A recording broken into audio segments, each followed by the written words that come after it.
Ya, ketemu lagi kita ya. Kesempatan ini dalam rangka memperingati Hari Kemerdekaan Republik Indonesia yang ke-75.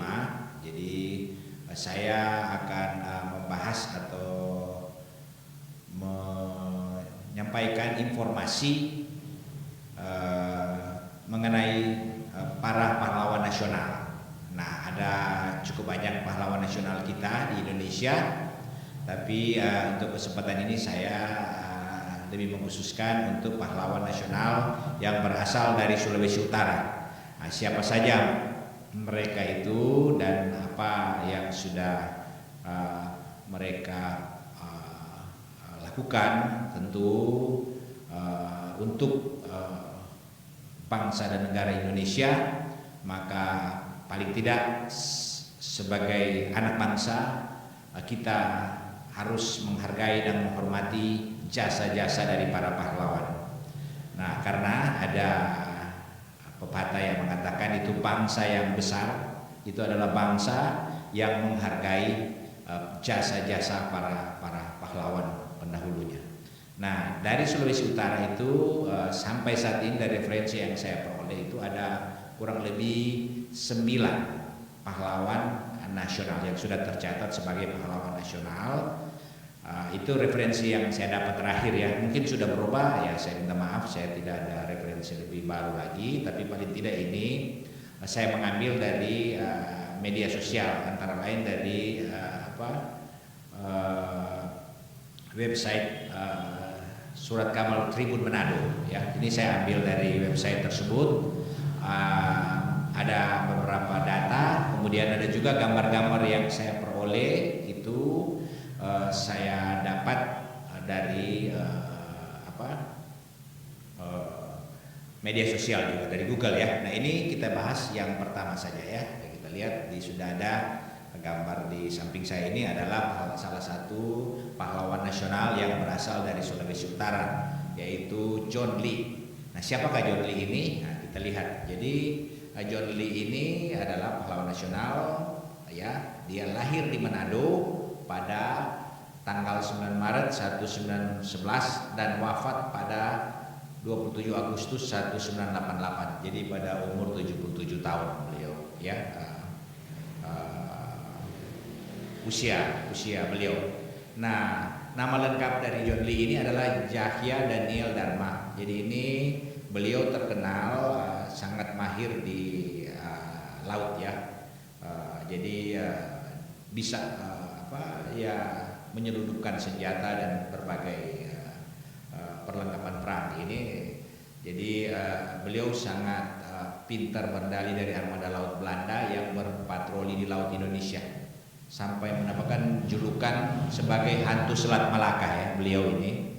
Nah, John Lee bergabung dengan Angkatan Laut Republik Indonesia ALRI pada tahun 1946 ya. Beliau bergabung dengan ALRI pada tahun 1946. Setelah dirinya bersama dengan puluhan rekannya di pelayaran KPM Koninklijke Vaartmaatschappij ya, maskapai bahasa Belanda. Maaf salah spell saya mungkin. Kembali ke tanah air pasca kekalahan Jepang pada Agustus 1945. Sebelum bergabung dengan ALRI, rupanya John Lee mempelajari sistem pembersihan ranjau laut dari Royal Navy milik Belanda di pelabuhan Singapura. Ini keterampilan beliau. Kemudian berbekal dengan pengetahuannya dan pengalamannya di dunia maritim, John Lee pun menemui Kepala Staf Angkatan Laut ALRI Laksamana M. Pardy pada saat itu. Kemudian John Lee mengungkapkan keinginannya berjuang dengan Indonesia di bidang maritim melawan Belanda merebut kemerdekaan ya. Jadi selanjutnya John Lee ini ditugaskan untuk menjadi penyelundup barang ekspor guna membiayai kas negara ya. Jadi hanya barang ekspor, tapi John Lee juga ditugaskan oleh Kepala Urusan Pertahanan di luar negeri untuk membeli sejumlah kapal cepat dan senjata untuk bangsa Indonesia. Jadi ini beliau itu sangat mahir dalam bidang ini ya. Mereka menyaring dan menyusun personel pelaut untuk mengawaki satuan kapal cepat yang digunakan memasuk kebutuhan perlengkapan perjuangan di Indonesia. Sebagai salah satu pelaut yang lolos seleksi, John Lee dipercaya memimpin sebuah kapal cepat bernama The Outlaw ya. Nah, Pada operasi perdananya The Outlaw berlayar dengan rute Singapura, Labuan Bilik dan Port Swettenham. Ya, ini diambil dari Wikipedia. John Lee telah melakukan operasi penunjukan setidaknya 15 kali. Ini jasa-jasa itu. John Lee juga pernah mengalami peristiwa menegangkan saat membawa senjata semi otomatis dari Johor ke Sumatera. Saat itu ia dihadang oleh pesawat terbang patroli Belanda. Dua penembak situ mengarahkan senjata ke kapal mereka. John Lee yang tak gentar pun menolak mundur saat dihadang komandan armada laut Belanda. Jadi setelah beberapa saat terlibat adu debat yang alot, komando armada Belanda akhirnya tak mengeluarkan perintah untuk menembak. Pesawat itu malah meninggalkan The Outlaw tanpa insiden. Belakangan diketahui ternyata pesawat Belanda tersebut pergi karena bahan bakarnya semakin menipis. Jadi keberhasilan The Outlaw menyelundup senjata ke Indonesia atau hasil bumi ke Singapura hingga Thailand terus terjadi pada misi-misi selanjutnya. Bahkan siaran stasiun radio BBC London sampai menjuluki kapal tersebut dengan nama The Black Speedboat. Ya, ini kehebatan daripada John Lee. Jadi atas keberhasilannya mengelabui dan kabur dari intayan para pasukan Belanda, John Lee pun dijuluki sebagai si hantu Selat Malaka. Ini kehebatan daripada John Lee ya. Dan John Lee wafat pada 27 Agustus 1998 dan baru mendapatkan gelar pahlawan nasional pada tahun 2009 di era kepemimpinan Susilo Bambang Yudhoyono. Ini Theo. John Lee dianugerahkan gelar Bintang Mahaputra Adi Pradana dan namanya digunakan sebagai nama kapal perang Indonesia KRI John Lee pada tahun 2017. Ini sekilas tentang John Lee. Jadi mengenal ya, saya kira ini sangat baik untuk anak-anak muda ya, generasi muda kita ya. Mereka harus mengetahui atau menghargai bangsa, bagaimana mereka menghargai para pahlawan kita, karena masa depan bangsa ini ada pada generasi muda berikutnya ya. Jadi mereka paling tidak harus memupuk dari sekarang rasa nasionalis, bagaimana mereka harus menghormati jasa-jasa dari para pahlawan kita ya. Bagaimana mereka mempertaruhkan nyawa mereka untuk bangsa dan negara kita Indonesia. Jadi ini bagi mahasiswa, anak-anak SMA, SMP, SD itu yang sudah mengerti tentang apa arti berbangsa dan bernegara, khususnya harus lebih memahami tentang jasa-jasa dari para pahlawan. Oke, itu sekilas tentang John Lee. Nah, siapakah pahlawan nasional yang lain yang berasal dari Sulawesi Utara? Jadi tadi saya katakan ada 9 dari referensi yang saya punya ya, ada 9. Nah, yang kedua adalah ini dia ya. Kalau kita lihat yang kedua ada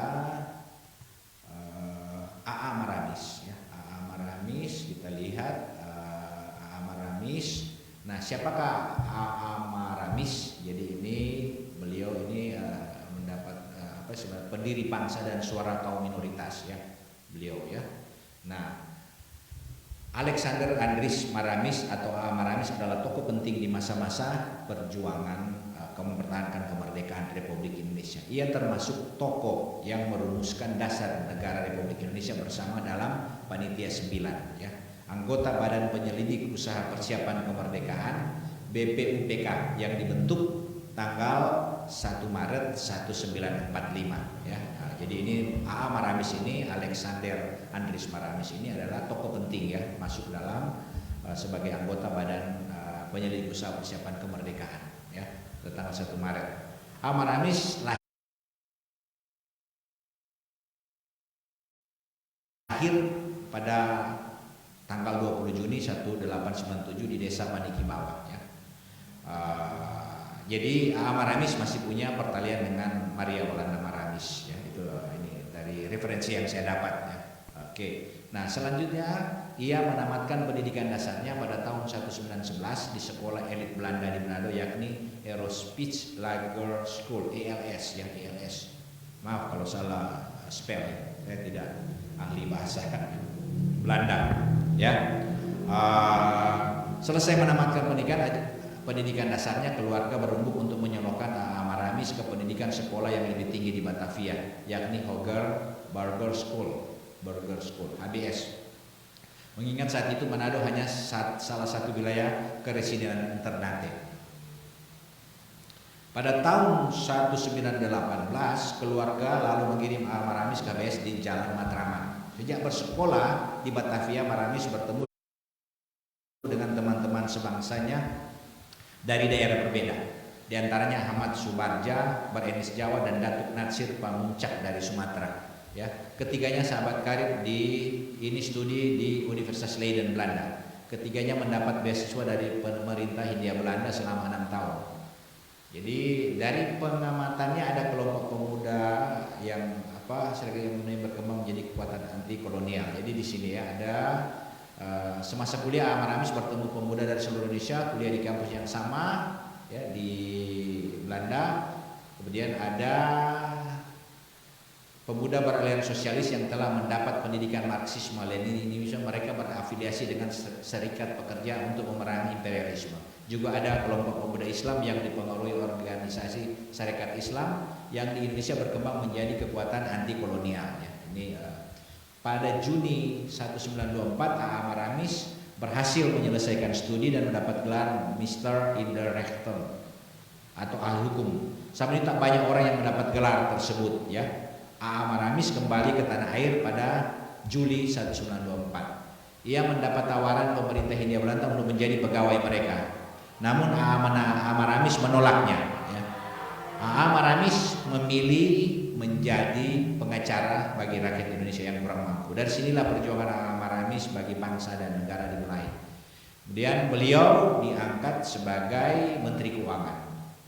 Ini dari sumbernya dari Wikipedia. Maramis diangkat sebagai Menteri Keuangan dalam Kabinet Indonesia Pertama pada tanggal 26 September 1945 ya, dari Tribun, tapi Tribun juga mengutip dari Wikipedia untuk beberapa data. Kemudian Maramis menggantikan Samsi Sastrawidakda yang pada awalnya diberi jabatan tersebut pada waktu kabinet dibentuk pada tanggal 2 September 1945. Sastrawidakda mengundurkan diri setelah hanya menjabat selama 2 minggu karena sakitnya. Kemudian sebagai Menteri Keuangan, Maramis berperan penting dalam pengembangan dan pencetakan uang kertas Indonesia Pertama atau uang Republik Indonesia Ori ya.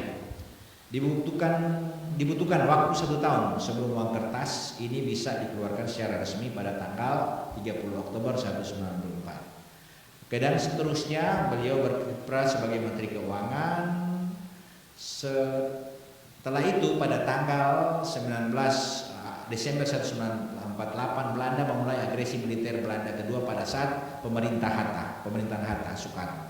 Hatta dan pejabat lain yang berada di Yogyakarta ditangkap dan diasingkan ke Pulau Bangka. Maramis pada saat itu sedang berada di New Delhi di India. Dia menerima kawat dari Hatta sebelum Hatta ditangkap dengan instruksi untuk membentuk pemerintahan darurat di pengasingan di India. Seandainya Safrudin Prawira Negara tidak dapat membentuk pemerintahan darurat di Sumatera. Selanjutnya setelah Soekarno dan Hatta dibebaskan, Prawira Negara mengembalikan pemerintahan kepada Hatta pada tanggal 13 Juli. Maramis kembali menjabat sebagai Menteri Keuangan. Jadi terus kemudian Maramis juga pernah diamanatkan oleh Hatta untuk membentuk pemerintahan darurat ya. Dan hal itu diungkap Julius Poe dalam bukunya Gostrut Nar Jogja, Pertikaian Pemimpin Sipil Militer, ada referensi ya yang menyebut seperti itu. Dan seterusnya beliau juga selain Menteri Keuangan dan tadi sudah ada jabatan yang pernah dia peroleh. Kemudian kiprah lainnya di dunia internasional diantaranya ada ia sebagai Menteri Luar Negeri memimpin delegasi dari Indonesia di konferensi New Delhi tanggal 20 sampai 23 Januari 1949. Ini beliau ya, karya-karya beliau ya. Dan seterusnya beliau juga ada banyak ya jabatan-jabatan yang anggota delegasi lainnya yaitu pernah menjadi delegasi RI di Singapura, Mr. Utoyo wakil RI di India, dan Dr. Sudarsono wakil RI di Mesir, wakil dagang RI di Amerika Serikat Sumitro Joyohankusuma. Setelah konferensi New Delhi usai, Amaramis langsung menuju PBB bersama Lambertus Nicodemus Pala. Ini yang juga salah seorang pahlawan nasional. Nanti sebentar saya baca ya. Yang ditunjuk sebagai juru bicara delegasi Indonesia di PBB bersama Sudarpo, Sujatmiko dan Sumitro. Oke. Jadi ini yang jasa-jasa daripada AA Maramis ya.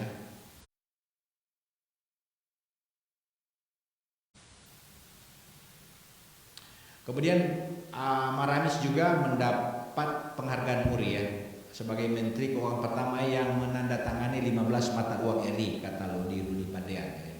Setelah hampir 20 tahun tinggal di luar negeri, Maramis menyatakan untuk kembali ke Indonesia.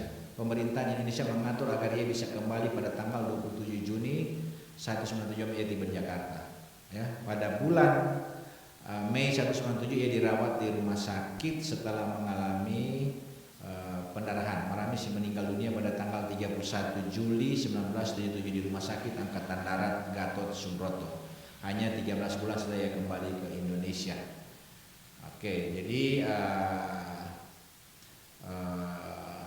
setelah sekian lama Maramis akhirnya dianugerahkan gelar Pahlawan Nasional jelang Hari Pahlawan 10 November 2019. Jadi termasuk yang baru ya. Jadi beliau mendapat anugerah Pahlawan Nasional pada Hari Pahlawan 10 November 2019 ya, ini satu referensi. Oke, kita lihat ini AA Maramis ya. Nah, selanjutnya Pahlawan Nasional asal Sulawesi Utara yang ketiga tadi, yang kedua ya. Yang ketiga kita lihat ada Ari Fredrik Lasut. Siapakah Ari Fredrik Lasut ini? Oke, mari kita lihat. Beliau adalah pahlawan nasional asal Sulawesi Utara ya. Jadi beliau adalah seorang intelektual yang melawan penjajah dengan gagah berani dan tewas mengenaskan setelah disiksa dan ditembak dengan keji oleh tentara Belanda. Jadi kita lihat bagaimana para pahlawan kita berjuang ya, mempertaruhkan nyawa mereka. Ini salah satunya ini ya, Ari Lasut ya. Beliau memilih mati sebagai anak muda bangsa Indonesia yang mempunyai harga diri dan kehormatan daripada hidup mewah dan nyaman sebagai pengkhianat bangsa. Ini salah satu. Jadi Ari Lasut lahir pada 6 Juli 1918 di Kapataran. Jadi di Kapataran ya, di Tondano, Ante, Lembean Timur, Minahasa, Sulawesi Utara. Ari Lasut adalah putra tertua dari 8 anak dari Darius Lasut dan Inkan Supit. Jadi Ari Lasut memulai pendidikannya ini riwayat sekolahnya. Beliau bersekolah di menengah umum tingkat atas Algemene Middelbare School ya, bagian B, Wisan Nukurduge Afdeling IPA ya, jurusan IPA ini bahasa Belanda ya. Saya salah menyebutkan, minta maaf ya. Kemudian beliau ikut ujian masuk kursus asisten geologi pada Dits van den Minschbouw, selanjutnya menjadi jawatan tambang dan geologi ya. Jadi setelah sekolah dia masuk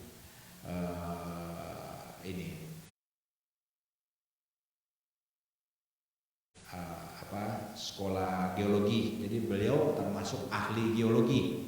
Jadi ahli geologi ya beliau ini. Dan karir beliau itu tentang geologi dan pertama Indonesia yang kemudian makin menebalkan rasa cinta tanah air dan perjuangannya. Kemudian bersama Sunusuma Susatro merupakan asisten ahli geologi Indonesia pertama. Setelah pemerintah kolonial Belanda menyerah kalah dari bala tentara kerajaan Jepang pada 8 Maret 1942, Dins van den Minschbouw diambil alih dan berganti nama menjadi Chishitsu Chosajo. Nah, kalau bahasa Jepang saya agak boleh spellingnya ya, yang bahasa Belanda. Jadi ini di bidang geologi. Dan seterusnya beliau pada 11 September 1945 Ari Fredrik Lasut ikut serta dalam pengambil alihan Chishitsu Chosajo, jawatan geologis dari Jepang yang berhasil dilakukan dengan damai. Kemudian mengganti namanya menjadi Jabatan Tambang dan Geologi Ing Narsosum Tuludong. Ya, ini upaya yang pahlawan kita Bapak Ari Fredrik Lasut ya. Jadi tanggal 16 Maret beliau dipilih dan diserahi tugas menjadi Kepala Jabatan Tambang dan Geologi pada saat usianya baru menginjak 28 tahun. Masih sangat muda, beliau sudah berprestasi. Kecerdasan, keuletan kerja serta kepeloporannya membuat Ari Lasut yang masih muda mampu mengelola suatu jabatan yang saat itu merupakan salah satu yang terbesar di Asia. Ya, oke, kita lihat ini prestasi beliau ya. Sekolah pelatihan geologis juga dibuka selama kepemimpinan Ari Fredrik Lasut ya. Darah pejuang titisan Dotu Lolong Lasut yang mengalir dalam diri pemuda Ari Fredrik Lasut bergejolak ya. Ketika hadirnya pasukan sekutu yang dibonceng tentara Belanda di Bandung, pemuda anak bangsa ini berpikir cerdas dan cepat untuk berbuat yang terbaik bagi bangsa kita ya. Yang pertama adalah Ari Lasut gagah berani tanpa mempedulikan resiko ditembak Belanda secara sembunyi-sembunyi, menyelamatkan berbagai dokumen tersebut melalui jalur penyelamatan yang berbahaya dan sangat berisiko di dalam kota, yaitu melalui Museum Geologi ke Jalan Braga nomor 3 ke Toko Onderling Malam, kemudian di Tasikmalaya, Solo, Magelang, dan akhirnya Yogyakarta. Dalam melakukan penyelamatan tersebut beliau dibantu oleh Amsir Raden Prajino dan beberapa orang. Kemudian ini upaya-upaya beliau dan seterusnya. Ari Lasut beberapa kali menyerang pos Belanda dan merebut senjata dari tangan Belanda, kemudian dibagi-bagi kepada anak buahnya dan digunakan untuk melawan Belanda. Jadi beliau berjuang gitu. Secara organisasi Ari Fredrik Lasut turut aktif dalam organisasi Kebaktian Rakyat Indonesia Sulawesi KRIS yang memiliki tujuan membela kemerdekaan Republik Indonesia. Oke, jadi peran Ari Lasut dalam perang melawan Belanda serta pengetahuannya tentang pertambangan dan geologi Republik Indonesia menyebabkan beliau menjadi incaran Belanda. Jadi ini yang Belanda mencari ya. Beliau segala cara digunakan untuk bujukan maupun ancaman untuk membujuk memaksa beliau mau bekerja sama dengan Belanda. Tetapi beliau tetap konsisten untuk tidak pernah dan mau bekerja sama dengan Belanda. Pada pagi hari 7 Mei 1949, setelah berusaha menghindar dan melawan dengan tampak senjata terhadap pasukan tentara Belanda bersenjata lengkap dengan gagah berani, Ari Fredrik Lasut akhirnya berhasil ditangkap tentara Belanda dari rumahnya lalu dibawa ke Pakem sekitar 7 km di utara Jogja. Setelah ditangkap dalam perjalanan menuju Pakem, AF Lasut dipukul, disiksa dan kejam agar mau memberitahukan rahasia negara berupa kekayaan tambang geologi. Dan beliau tidak disiksa bagaimanapun, beliau tidak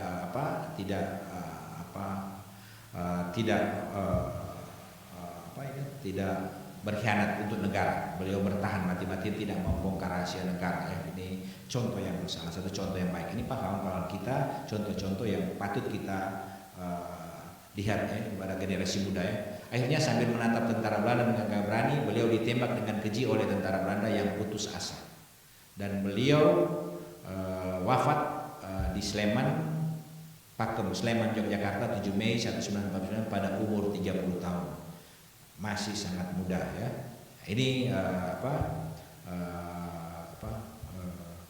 kepahlawanan beliau yang patut kita contoh. Dan Ari Lasut mendapat penghargaan pahlawan pembela kemerdekaan nasional oleh pemerintah Republik Indonesia melalui keputusan Presiden Republik Indonesia nomor 012/TK/ tahun 1969 tentang penetapan sebagai pahlawan kemerdekaan nasional. Inilah sepak terjang jasa-jasa daripada pahlawan nasional yang berasal dari Sulawesi Utara. Jadi kita sudah ada 3 ya. Jadi tadi kita lihat John Lee, kemudian Maramis, ada Ari F. Lasut. Nah sekarang yang keempat kita lihat, ini yang keempat kita lihat ya. Yang keempat Ari Lasut Lambertus. Yang keempat adalah Lambertus ya, ini dia Lambertus Enpala. Siapakah beliau? Nah ini pahlawan nasional kita asal Sulawesi Utara ya. Kita perlu berbangga dan tentu perlu mencontoh hal-hal yang baik yang sudah mereka lakukan ya, generasi muda ya. Beliau dikenal dengan LN Palar, merupakan seorang nasional yang lahir di Sulawesi Utara. Tokoh penting ya di pada saat perjuangan. Jadi beliau mendapat gelar pahlawan nasional pada Hari Pahlawan 10 November 2013. Ya, nomor SK-nya nomor 8 TK tahun 2013, 6 November 2013 ya, beliau ya. Nah, siapakah LN Palar? Ya, beliau adalah tokoh unik sekaligus istimewa bagi Indonesia. Ia adalah seorang tokoh yang sangat membumi meski menduduki sejumlah jabatan penting sebagai seorang diplomat. Ini Lambertus N. Palar ya, yang ada di gambar di samping saya ini ya, nasional. Nah, kehidupan beliau secara pribadi, dia lahir di Rurukan, Tomohon, Sulawesi Utara pada 5 Juli 1900 ya. Dan istri Gerit Palar ya, merupakan seorang anak dari dia pasangan anak dari Gerit Palar ya, dan dari pasangan suami istri Gerit Palar, seorang penilik sekolah dan Jakoba Lumano ya. Dan kemudian beliau meninggal pada tanggal 13 Februari 1981 dalam usia 80 tahun ya, dimakamkan di TPU Tanah Kusir. Riwayat pendidikan beliau, dia jadi pendidikan formal pertamanya di May School di Tomohon, kemudian pindah ke Hof School di Tondano. Lulus dari Hof School, beliau lanjut ke Mulo ya, sorry minta maaf salah, saya tidak bisa menyebut bahasa Belanda dengan baik ya. Mulo antara 1916 sampai 1919 dan seterusnya masuk AMS di Yogyakarta ya. Setelah tamat sekolah, beliau masuk ke Technische Hochschule HTHS di Bandung, sekarang ITB, pada tahun 1922 sampai 1923. Namun LN Palar tidak sempat menyelesaikan karena sakit. Setelah pulih sakitnya, beliau ke sekolah tinggi hukum. Mereka mengambil sekolah di hukum. Kemudian karir beliau, jadi ini karir pada tahun 1930 menjadi anggota Sosial Demokratik RBD Party SDAP, menyebut kemerdekaan nasional untuk Hindia Belanda tanpa syarat ya, dalam kongres menyebutkan ya. Kemudian karir organisasi lainnya itu sebagai sekretaris Komisi Kolonial SDAP dan Nederlands Verbond van Verenigingen pada Oktober 1933 ya. Selain di kedua organisasi itu, LN Palar juga menjabat sebagai Direktur Perbureu Indonesia. Pada tahun 1938, jadi saya dari referensi ini saya ambil aja yang pokok-pokok ya, saya tidak membaca semua karena nanti panjang. Mengunjungi beberapa daerah untuk menghimbau informasi. Dia memperoleh informasi bahwa gerakan kemerdekaan ini sedang giat-giatnya. Kemudian ia menuliskan pengalamannya di Indonesia, namun Perang Dunia II lebih dahulu berkecamuk dan Belanda diduduki oleh Jerman. Selanjutnya beliau aktif dalam Partai van de Arbeid PVDA ya, partai buruh yang sebelumnya berawal dari SDAP. Menjadi anggota Tweede Kamer atau parlemen. Setelah mendengar informasi kemerdekaan, kemudian dan pada tanggal 20 Juli 1947 kebijakan agresi militer pertama untuk menyelesaikan konflik di Indonesia ini disetujui. Setelah bertemu dengan Soekarno dan tokoh-tokoh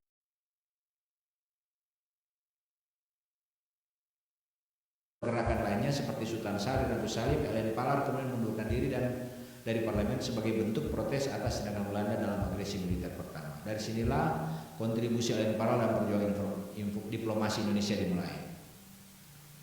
Kemudian bersama Dr. Sudarsono, Mester Maramis, LN Palar ditugaskan oleh Muhammad Hatta dan Agus Salim selaku Menteri Luar Negeri ya, mendirikan pemerintah Indonesia dalam pengasingan. Government in Exile. Jika usaha Mr. Sefrun membuat PDRI di Bukit Tinggi gagal. Itu tugas-tugas. Pada tahun 47 saya lewat saja, ada juga di sini Beliau melakukan perundingan demi perundingan langsung di jantung diplomasi internasional di markas PBB New York, Amerika Serikat ya. Sesuai dengan perintah Soekarno. Jadi beliau melakukan. Jadi wakil Indonesia ini tugas diplomasi. Jadi sebenarnya beliau seorang ahli diplomasi yang ulung ya, yang ditugaskan. Bayangkan pada saat itu beliau bisa ditugaskan di PBB. Kemudian tahun 1997 juga 1947 LN Palar membuka kantor perwakilan RI di New York dibantu oleh Sudarjo, Sujatmoko dan Sumitro. Sebelum pengakuan kedaulatan RI pada 1999, status LN Palar dan delegasi Indonesia PBB adalah sebagai peninjau, itu status mereka. Dan saya singkat saja itu yang tugas-tugas penting ya. Beliau juga pernah duta besar RI di Uni Soviet, Jerman Timur, kemudian menjadi duta besar di Kanada. Banyak sekali beliau ya, tugas-tugas diplomasi di luar negeri itu banyak sekali. LN Palar kembali menjadi kepala perwakilan RI di PBB, mengatasi konflik Indonesia-Malaysia, dan kemudian mencabut kekuatan RI di PBB, dan seterusnya. Ada banyak. Jadi inilah kira-kira ada berapa lagi ya yang dan pada LN Palar yang merupakan seorang putu terbaik Sulawesi Utara meninggal pada 12 Februari 1981 di usia 80 tahun. Itu pahlawan nasional kita ya, Lambertus N. Palar. Oke, kita lihat pahlawan nasional yang berikut, yaitu ini tadi semua laki-laki. Sekarang kita lihat ini Maria Walanda Maramis. Kita sudah banyak mengenal siapa beliau. Kita lihat ada Tugu Maria Walanda Maramis ya di Maumbi sana. Nah, siapakah beliau? Ini Maria Josephine Katerina Maramis atau yang lebih dikenal dengan nama Maria Walanda Maramis merupakan pahlawan nasional Indonesia yang beliau memperjuangkan keadaan wanita di Indonesia pada abad ke-20 ya. Jadi sebagai pendobrak adat dan pejuang emansipasi wanita di dunia politik serta pendidikan. Ini beberapa jasa beliau ya. Kemudian Maria diberi gelar pahlawan pergerakan nasional dari pemerintah Indonesia pada 20 Mei 1969. Jadi beliau di masa kecilnya sebagian besar waktunya di Minahasa Utara. Lahir dari pasangan Maramis dan Sarah Rotin Suluk. Maria merupakan anak bungsu dari 3 bersaudara. Kemudian walaupun beliau menjadi yatim piatu karena orang tuanya jatuh sakit dan meninggal ya. Dan kemudian diasuh oleh sang paman, dibawa ke Maumbi dan seterusnya sekolah Melayu dan seterusnya pindah ke Manado dan menulis opini. Menulis opini di surat kabar Cahaya Siang. Jadi penulis beliau, ia juga menyebutkan ibu memiliki wajib untuk mengasuh dan menjaga kesehatan keluarganya. Karena menyadari besarnya peran ibu dalam keluarga, Maria bersama beberapa orang mendirikan percintaan ibu kepada anak temurunnya. Itu yang kita tahu sekarang di Pikat, sampai sekarang terkenal ya. Gedungnya masih ada di situ ya. Pada 8 Juli 1917 ini salah satu karya-karya atau jasa-jasa daripada Maria Walanda Maramis ya. Jadi di bawah pimpinan Maria Walanda Maramis, Pikat berkembang pesat dari mulai mendirikan cabang di Maumbi, Tondano dan Motoli. Ya, bahkan sampai Batavia di Jawa ya, Batavia, Bogor, Bandung, Cimahi, Magelang dan Surabaya.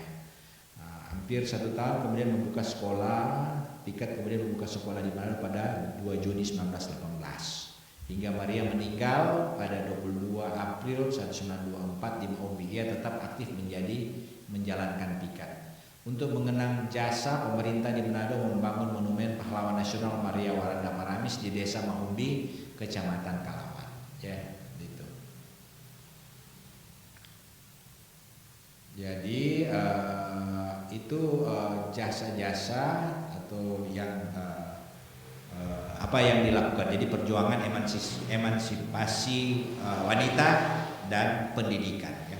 Itu termasuk salah satunya Pikat sampai sekarang ini masih tetap aktif. Itu upaya-upaya sudah dilakukan oleh Maria Olanda Maranis ya. Jadi jasa-jasa mereka ini tentu sangat penting bagi sekarang ini kita yang sudah menikmati ya. Tapi waktu mulai merintis ini sesuatu hal yang susah. Jadi ini harus kita sadari dan kita tetap terus berjuang untuk menghargai, menghormati jasa-jasa para pahlawan kita ya. Ini dari Sulawesi Utara. Oke, lanjut kita lihat ini pahlawan selanjutnya adalah Pierre Tendean. Jadi ini Kapten Pierre Tendean. Jadi dia lahir pada 21 Februari 1939 dan dia meninggal saat pemberontakan PKI pada 30 September 1965 atau wafat pada usia 26 tahun. Masih sangat muda ya, ini Kapten Pierre Tendean. Jadi dia mengawali karir militer dengan menjadi intelijen dan kemudian ditunjuk sebagai ajudan Jenderal Besar TNI Abdul Haris Nasution dengan pangkat Letnan 1. Ia dipromosikan menjadi Kapten Anumerta setelah kematiannya. Jadi beliau adalah anak dari Dr. A.L. Tendean asal Manado dan Maria Elizabeth Cornet keturunan Indo-Prancis. Dia bahkan dijuluki Robert Wagner dari Panorama oleh gadis-gadis remaja Bandung ya, karena cakep. Oke, setelah SMA dan seterusnya dia berhasil menjadi seorang jadi sekecil-kecil ia sangat ingin menjadi tentara dan masuk akademi militer. Namun orang tuanya ingin ia menjadi seorang dokter seperti ayahnya atau seorang insinyur. Karena tekadnya yang kuat, ia pun berhasil bergabung dengan ATK di Bandung pada 1958. Dia bertugas memimpin sekelompok relawan di beberapa daerah untuk menyusup ke Malaysia dan seterusnya. Pierre dipromosi menjadi Letnan 1 dan ditugaskan sebagai ajudan Jenderal TNI Abdul tadi seperti yang sudah saya katakan. Jadi atas jasa-jasa beliau, Kapten CZI TNI Anumerta Pierre Andreas Tendean dianugerahi gelar pahlawan revolusi berdasarkan SK Presiden RI nomor 111 Koti tahun 1965 pada 5 Oktober 1965. Ini pahlawan nasional kita dari Sulawesi Utara, Pierre Tendean, yang mati sangat muda ya. Itu kita tahu peristiwa itu bagaimana pembunuhan peristiwa G30S ya. Beliau wafat pada saat itu ya, tentu sebagai ajudan tentu mempertaruhkan nyawanya untuk komandannya ya. Tapi itu yang terjadi dengan beliau. Oke, selanjutnya yang ketujuh adalah ini para pahlawan nasional asal Sulawesi Utara yang ketujuh ini adalah Robert Walter Monginsidi. Ya, Robert Walter Monginsidi. Nah, siapakah beliau? Jadi ia lahir di Malalayang ya, itu Manado, Sulawesi Utara tanggal 14 Februari 1925 dan meninggal di Pacinan, Makassar, Sulawesi Selatan 5 September 1949. Wow, pada umur 24 tahun, masih muda-muda ya. Walter Monginsidi, Pierre Tendean masih sangat muda. Kita lihat juga Ari Lasut masih sangat muda ya, 30-an tahun meninggal ya. Mereka mempertaruhkan nyawa mereka ya. Pada generasi muda lihatlah apa yang dilakukan oleh para pahlawan kita ya, pahlawan nasional kita. Mari kita jaga Indonesia dengan mencontohi semangat juang mereka ya. Terus ya, terus. Jadi Robert merupakan anak dari Petrus Monginsidi dan Lina Suawa. Dia pendidikannya di HIS ya, di HIS, kemudian Mulo Onderwits atau Mulo di Frater Don Bosco di Manado. Dan seterusnya belajar bahasa Jepang. Setelah studinya dia mengajar bahasa Jepang di Liputung di Minahasa dan Luwu sebelum ke Makassar, Sulawesi Selatan. Kembali ke setelah itu mereka kembali melalui nikah dan Nederland Indel Civil Administration Sipil Hindia Belanda. Ia juga terlibat dalam perjuangan melawan nikah di Makassar ya. Ini jadi Belanda berusaha untuk mendapatkan kembali kendali atas Indonesia setelah berakhirnya Perang Dunia Kedua. Itu ada upaya ya dengan adanya nikah. Pada tanggal 17 Juli 1946, Monginsidi dengan Ranggong Daeng, Romo dan lainnya membentuk Laskar Pemberontak Rakyat Indonesia Sulawesi, LAPIS, yang selanjutnya melecehkan dan menyerang posisi Belanda. Dia ditangkap oleh Belanda pada 28 Februari 1947 tetapi berhasil kabur pada 27 Oktober 1947. Belanda menangkapnya kembali dan kali ini Belanda menjatuhkan hukuman mati kepadanya. Mung Insidi dieksekusi oleh tim penembak pada 5 September 1949. Kemudian jasadnya dipindahkan ke Taman Makam Pahlawan Makassar pada 10 November 1950. Jadi penghargaan yang beliau terima itu dianugerahkan sebagai pahlawan nasional pada tanggal 6 November 1973. Dia juga mendapat penghargaan tertinggi negara Indonesia Bintang Mahaputra Adi Pradana pada 10 November 1973. Jadi yang menerima ayahnya Petrus ya. Oke, jadi Bandara Walter Mung Insidi di Kendari, Sulawesi Tenggara dinamakan sebagai penghargaan kepada Mung Insidi seperti kapal Angkatan Darat Indonesia KRI Walter Mung Insidi dan Yonif 720 Walter Mung Insidi. Itulah jadi beliau meninggal di Makassar 5 September 1949. Ini riwayat daripada Robert Walter Mung Insidi ya, masih sangat muda ya, tapi mereka mempertaruhkan nyawa. Oke, selanjutnya ini pahlawan kita yang selanjutnya yang kita sudah banyak kenal. Ini adalah Dr. Samratulangi ya. Jadi, sudah riwayatnya banyak yang kenal, tapi kita tetap akan menyampaikan juga. Jadi beliau lahir 5 November 1890 di Tondano, Minahasa, dari putra Josias Ratulangi dan Agustina Gerungan. Josias adalah guru ya, Hofden School atau sekolah menengah untuk anak-anak dan kepala-kepala desa di Tondano. Agustina Gerungan putri kepala distrik Tondano Toliang Yakob Gerungan. Jadi beliau 1904 sama Dr. Samratulangi berangkat ke Jawa bersekolah di Sekolah Pendidikan Dokter Hindia Belanda, di Dokter Hindia Stovia dengan beasiswa. Namun sesampainya di Batavia, Samratulangi berubah pikiran dan memutuskan untuk belajar di Sekolah Menengah Teknik Kuningan Wilhelmina dan lulus pada 1908 dan mulai bekerja pada konstruksi rel kereta api di daerah Priangan, Jawa Barat dan seterusnya. Pada 1915 Samratulangi berhasil memperoleh jasa guru ilmu pasti atau Middelberg Wiskunde et Pedagogik dari Universitas Amsterdam Belanda. Dan seterusnya 1919 Samratulangi memperoleh gelar Doktor der Natuurfilosofie, Doktor of Philosophy untuk ilmu pasti dan ilmu alam dari Universitas Zurich. Nah, Samratulangi ini filsafat yang paling terkenal itu Sito Timo Tumoto, yang artinya manusia baru dapat disebut sebagai manusia jika sudah dapat memanusiakan manusia. Ini filsafat dari tokoh pahlawan nasional kita Samratulangi. Jadi perjuangannya ya beliau ini selain pendidikan menempuh pendidikan, beliau bertemu dengan beberapa tokoh-tokoh R.A. Kartini, Sasoro Kartono, 3 pendiri nasionalis partai, Ernest Dowes, Dekker, Cipto Mangunkusumo dan Suwardi Suryoningrat. Juga aktif dalam organisasi Indische Vereniging atau Perhimpunan Indonesia dan terpilih sebagai ketua pada 1914. Beliau juga aktif diantaranya di Ons Kolonial pada Sarekat Islam yang diterbit oleh Ons Kolonial 1913. Samratulangi menulis tentang pertumbuhan koperasi pedagang lokal, Sarekat Islam dan juga memuji gerakan Budi Utomo di Indonesia. Kemudian beliau kembali ke Indonesia pada 1919, pindah ke Jogja dan mengajar di sains di Sekolah Teknik Princess Juliana School. Dan terus pindah, saya lewat saja ini biografinya.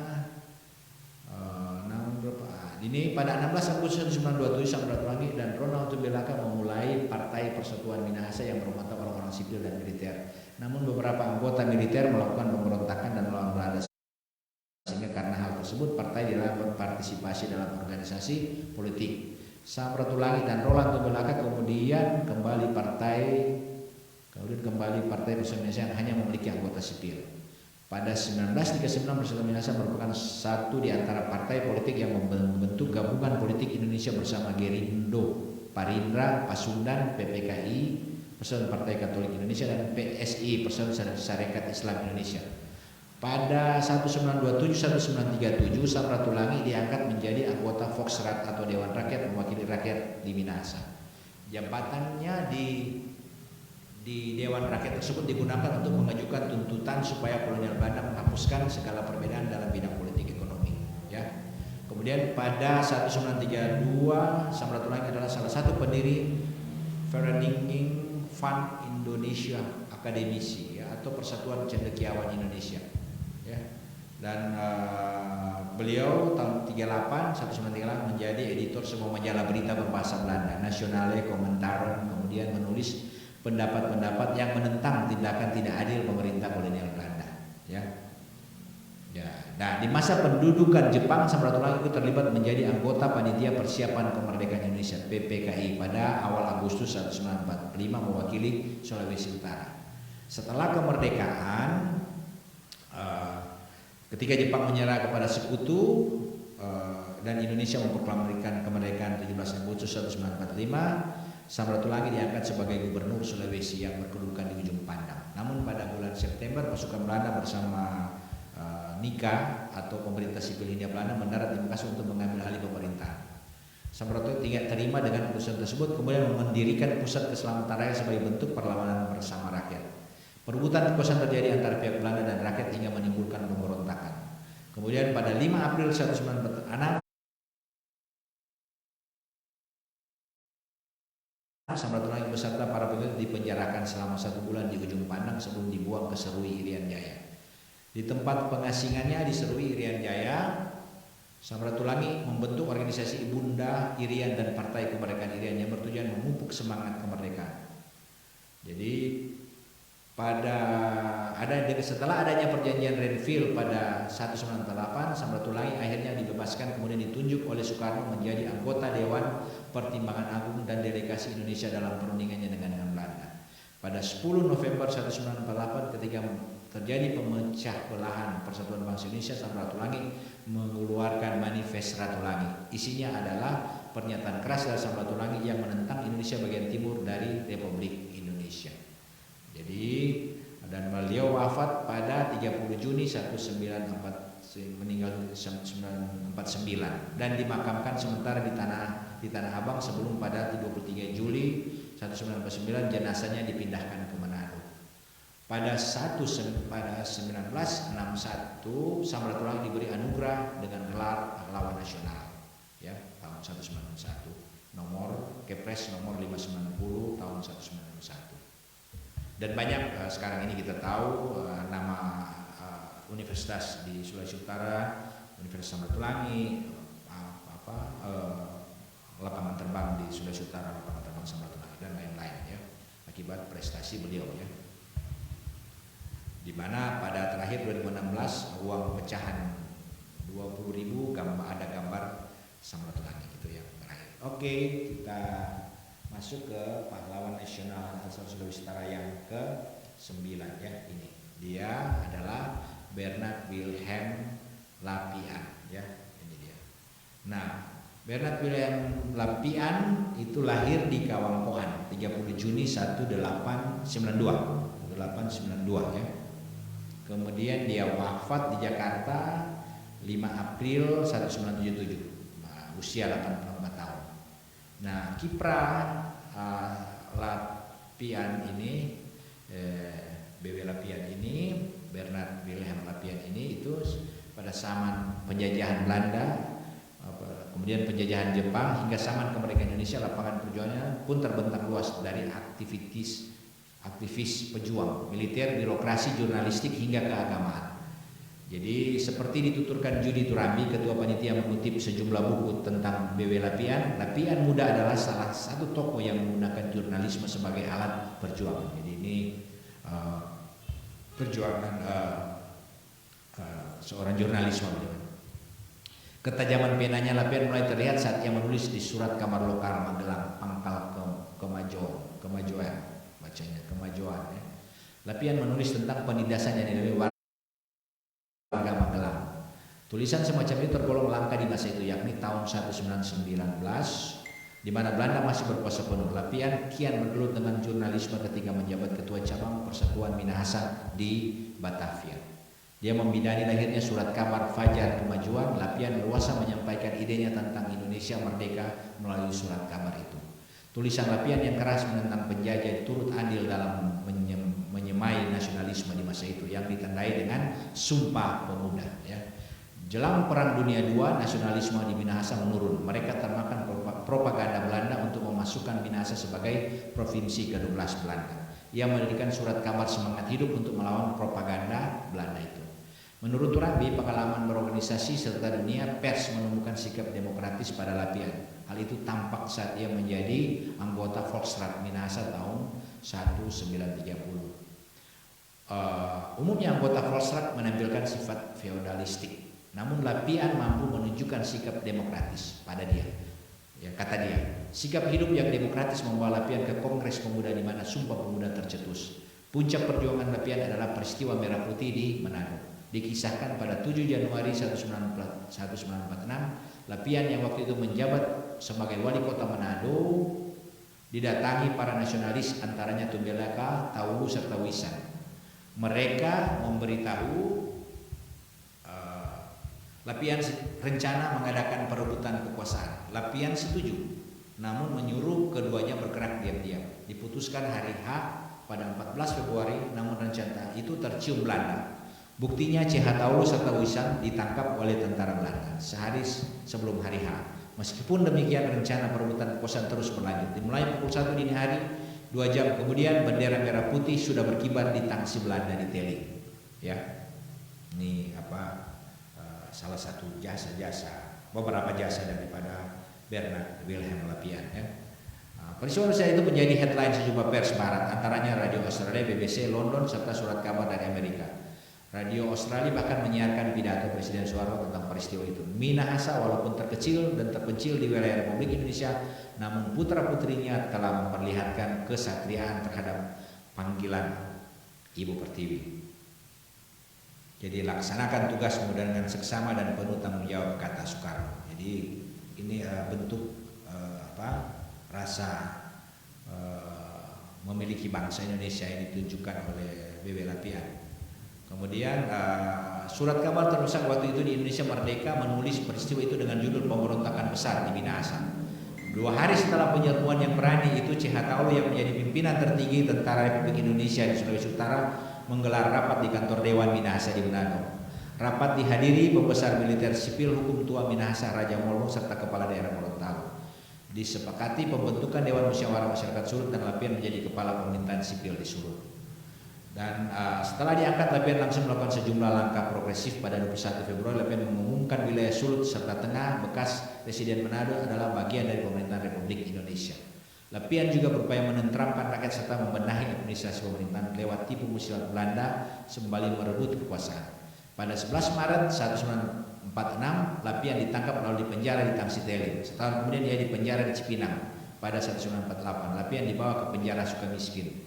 Setahun kemudian ia dibebaskan bersama dengan penyerahan kedaulatan oleh pemerintahan Soekarno. Ia diangkat sebagai Gubernur Sulawesi. Tugasnya tak ringan, membereskan antara lain keharusakan. Lapian bersama seorang anaknya melakukan langkah berani dengan menemui Kahanusakar di tempat persembunyian. Ia berangkat tengah malam kembali ke rumah gubernur. 3 hari kemudian Lapian juga berhasil merintis pemilu di Minahasa. Perjuangan Lapian membebaskan Indonesia dari cengkraman Belanda juga terjadi di lapangan keagamaan. Jadi pada masa pemerintahan Hindia Belanda, semua gereja Kristen berada di bawah naungan satu institusi indiskret yang dikendalikan oleh pemerintah. Karena oleh pemerintah. Karena berafiliasi dengan pemerintah, gereja sama itu mau tak mau bersikap kompromi dengan penjajahan. Tak ada suara kenabian, padahal masyarakat begitu tertindas. B.W. Lapian bersama tokoh-tokoh lainnya kemudian mendeklarasikan berdirinya Kerapatan Gereja Protestan Minahasa KGPM tahun 1993, yaitu suatu gereja mandiri hasil bentukan putra-putri bangsa sendiri yang tidak bernaung di dalam Indisharkar. Inilah beberapa hal atau jasa para pahlawan nasional Indonesia yang berasal dari Sulawesi Utara ya. Kita tahu para pahlawan nasional kita ya cukup